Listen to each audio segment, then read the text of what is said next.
రెండు పార్టీలు కూడా విగ్రహ రాజకీయాలు చేస్తా ఉన్నాయి తప్ప అభివృద్ధి గురించి మాట్లాడతలేవు. ఉమ్, అభివృద్ధి గురించి ప్రశ్నించాల్సినటువంటి సమయంలో ప్రతిపక్ష హోదా ఉన్నటువంటి బీఆర్ఎస్ పార్టీ అది మర్చిపోయి వాళ్ళు ఒకరి మీద ఒకరు తొడలు చదువుకొని నేను ఆ ఇంటికి పోతాను ఈ ఇంటికి పోతా అని వీళ్ళు వాళ్ళని తిట్టుకోవడం వాళ్ళని వీళ్ళని తిట్టుకోవడమే తప్ప ప్రజల సమస్యల మీద ప్రజల గురించి ఎక్కడ కూడా మాట్లాడతలేదు.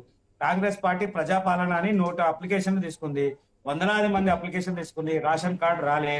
ఇప్పుడు ఏదైతే వృద్ధులకు పెన్షన్ పెంచుతున్నారు, పెన్షన్ పెంచలేదు. మహిళలకు ఏదో వంట ఇస్తాన్నారు, అది ఇయ్యలేదు. రైతు భరోసా అన్నారు, రైతు భరోసా లేదు.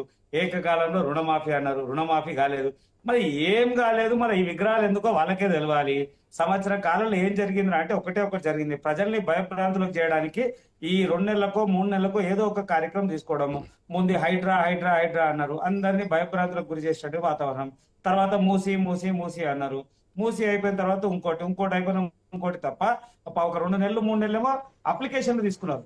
ఏమని రేషన్ కార్డు వస్తుందని, ఆ అప్లికేషన్ అని, ఈ అప్లికేషన్ అని, ఉచిత విద్యుత్ అని అనేక అంశాలు మాట్లాడి 200 యూనిట్లు అన్నారు. అది కూడా పాక్షికంగానే జరుగుతా ఉంది. మహిళలకు ప్రవేశం అన్నారు, 6 గ్యారెంటీలు అది ఒక్కటి మాత్రమే. అందులోనే 2500 మహిళలకు ఇవ్వాల్సినటువంటి అవసరం ఉంది మహాలక్ష్మి పథకం అనేటువంటి అంశంలో. ఎక్కడ కూడా ఇచ్చినటువంటి దాఖలాలు లేవు.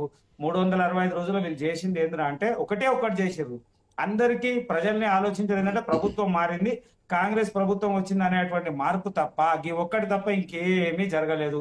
అది ఎక్కడ వేసినా గొంగడు అక్కడే అన్నట్టు ఉంది. బట్ గతంతో పోలిస్తే నోటిఫికేషన్ల విషయం గానీ, ఉద్యోగ నియామకాల విషయంలో గానీ, ప్రమోషన్ల విషయం గానీ ఆ రోజు బీఆర్ఎస్ పెద్దగా పట్టించుకోలేదు. But Congress party